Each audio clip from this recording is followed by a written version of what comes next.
बिस्मिल्लाहिर्रहमानिर्रहीम अस्सलामुअलैकुम वरहमतुल्लाहि वबरकातुहू। की हाल चाल है जी? ठीक ठाक हो?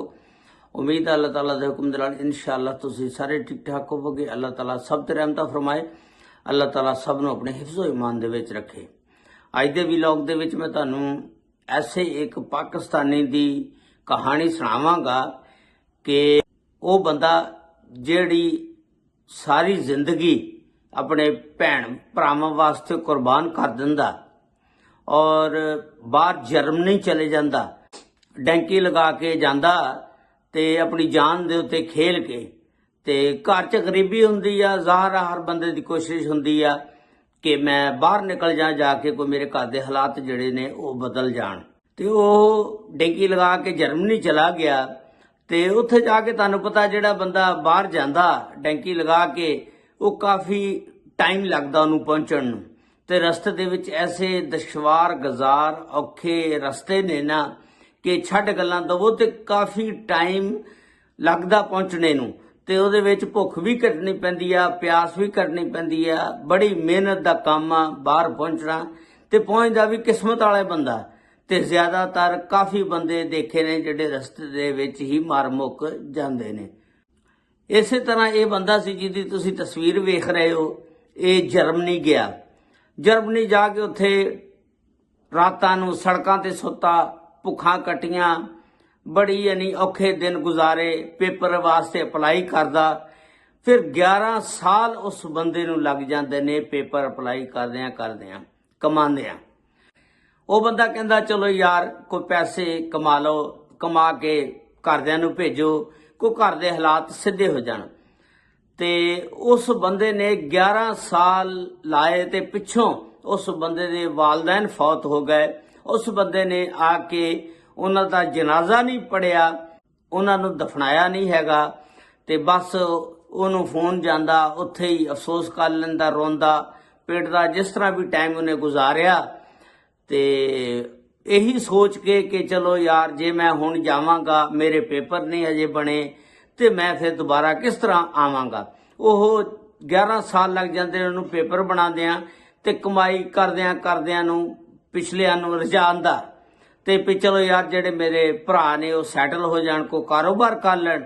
वो भरा भी जेडे सी पैसे वो भेजदा, वो झंबी जांदे सी, काबू करी जांदे सी, कारोबार सैट करी जा रहे ने अपना। जिस वेले 11 साल तो बाद वो बंदा फोन करदा कि मैं पाकिस्तान आ रहा, जदों ਉਹਦੇ कागज़ बन गए ते वो कहंदा कि सारे जने तुसीं आ जाओ एयरपोर्ट तो मैनू लैण ते मैं फलां डेट नूं आ रहा। जिस वेले वो बंदा उथों टिकट लैंदा, जहाज़ ते बहिंदा, पाकिस्तान एयरपोर्ट ते पहुंचदा ते अगों वेखदा सिर्फ एक उहदी भैन हुंदी आ। वो भैन नूं पुछदा भरावां दे मुतलक ते भैन कहंदी मैनूं नहीं पता वो क्यों नहीं आए हैगे। ਉਹਦੇ ਜ਼ਿਹਨ ਦੇ ਵਿੱਚ ਇਹੀ ਹੁੰਦਾ ਕਿ ਹੋ ਸਕਦਾ ਕੋਈ ਉਹਨਾਂ ਨੂੰ ਜ਼ਰੂਰੀ ਕੰਮ ਹੋਵੇ ਕਿ ਉਹ ਜਿਹਦੀ ਵਜ੍ਹਾ ਨਾਲ ਨਾ ਪਹੁੰਚ ਸਕੇ ਹੋਣ। ਉਹਨੇ ਕੋਈ ਏਡਾ ਖਾਸ ਬੁਰਾ ਨਹੀਂ ਮਹਿਸੂਸ ਕੀਤਾ। ਹਾਲਾਂਕਿ ਇੱਕ ਬੰਦਾ ਜਦੋਂ 11 ਸਾਲ ਬਾਅਦ ਪਾਕਿਸਤਾਨ ਆਵੇ, ਜਿਹਨੇ ਸਾਰੀ ਉਮਰ ਉਹਨਾਂ ਵਾਸਤੇ ਪੈਸਾ ਕਮਾਇਆ, ਉਹਨਾਂ ਨੂੰ ਘੱਲਦਾ ਰਿਹਾ ਔਰ ਉਹਨਾਂ ਨੇ ਇੱਥੇ ਆਪਣੇ ਕਾਰੋਬਾਰ ਸੈੱਟ ਕਰ ਲਏ ਸਾਰਿਆਂ ਨੇ, ਲੇਕਿਨ ਜਦੋਂ ਭਰਾ ਆਇਆ ਕੋਈ ਬੰਦਾ ਵੀ ਏਅਰਪੋर्ट ਤੇ ਉਹਨੂੰ ਲੈਣ ਨਾ ਗਿਆ। जिस वेले भैन नूं मिलदा, मिल के भैन नूं भैन दे घर जांदा, पानी पींदा, उस तो बाद कहंदा चलो भाइयां दे घर चलीए। जिस वेले भाइयां दे घर जांदा, भाइयां नूं मिलदा, भाई जिहड़े ने वो पहचानदे नहीं, वो कहंदे असीं तैनूं जाणदे नहीं, तूं कौन आ?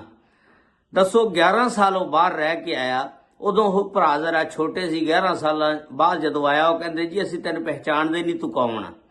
हालांकि भी तुसीं देखो पैसे भेजदा रहा, तुसीं उहदे पैसे नाल कारोबार सैट कीते, अपने इत्थे मकान बनाए हैं, शादियां कीतियां, अज तुसीं भरा नूं कहंदे हो कि असीं तैनूं जाणदे ही नहीं हैगे। इन्ना खून सफैद हो गया। वो भरा उसे टाइम गुस्से दे विच उठदा, जाके एयरपोर्ट लाहौर ते अपने दोस्त नूं फोन करदा कि यार मैनूं ना ऐसे वक्त एक टिकट जर्मनी दी करवा के दे ताकि मैं वापस पहुंचा। ते वो जिहड़ा उहदा बाहर दोस्त सी, उस बंदे ने फौरन उहनूं जर्मनी दी टिकट करा के दित्ती। ਉਹ ਬੰਦਾ ਤੁਸੀਂ ਦੇ ਲਓ, ਸਿਰਫ ਉਹ ਆਪਣੀ ਭੈਣ ਦੇ ਘਰ ਥੋੜੀ ਜਿਹੀ ਦੇਰ ਬੈਠਾ, ਉਹਨੇ ਪਾਣੀ ਪੀਤਾ। ਉਸ ਤੋਂ ਬਾਅਦ ਉਹਨੇ ਫੌਰੀ ਟਿਕਟ ਵਾਪਸੀ ਦੀ ਲਈ ਵਾਪਸ ਜਰਮਨੀ ਚਲਾ ਗਿਆ। ਉਸ ਬੰਦੇ ਨੇ 11 ਸਾਲ ਕਮਾਇਆ, ਕਮਾ ਕੇ ਘਰ ਭੇਜਿਆ, ਆਪਣੇ ਕਾਗਜ਼ ਬਣਾਏ, ਤੇ ਹੋ ਸਕਦਾ ਗਾਂ ਉਹ ਆਪਣੇ ਭਰਾਵਾਂ ਨੂੰ ਵੀ ਲੈ ਜਾਂਦਾ, ਲੇਕਿਨ ਉਹ ਭਰਾ ਜਿਹੜੇ ਸੀ ਉਹ ਅੱਖਾਂ ਫੇਰ ਗਏ। ਉਹ ਕਹਿਣ ਲੱਗੇ ਕਿ ਅਸੀਂ ਤੈਨੂੰ ਜਾਣਦੇ ਨਹੀਂ ਯਾਰ, ਇੰਨਾ ਖੂਨ ਸਫੈਦ ਹੋ ਗਿਆ। ਬੜਾ ਭਰਾ ਜਿਹਦੇ ਉੱਤੇ ਬੜੀਆਂ ਜ਼ਿੰਮੇਵਾਰੀਆਂ ਹੁੰਦੀਆਂ ਨੇ, ਉਹ ਵੇਖਦਾ ਯਾਰ ਚਲੋ ਮੇਰੇ ਛੋਟੇ ਭਰਾ ਜਿਹੜੇ ਨੇ ਕਿਸੇ ਕੰਢੇ ਬੰਨੇ ਲੱਗ ਜਾਣ, ਮੈਂ ਕਮਾਵਾਂਗਾ।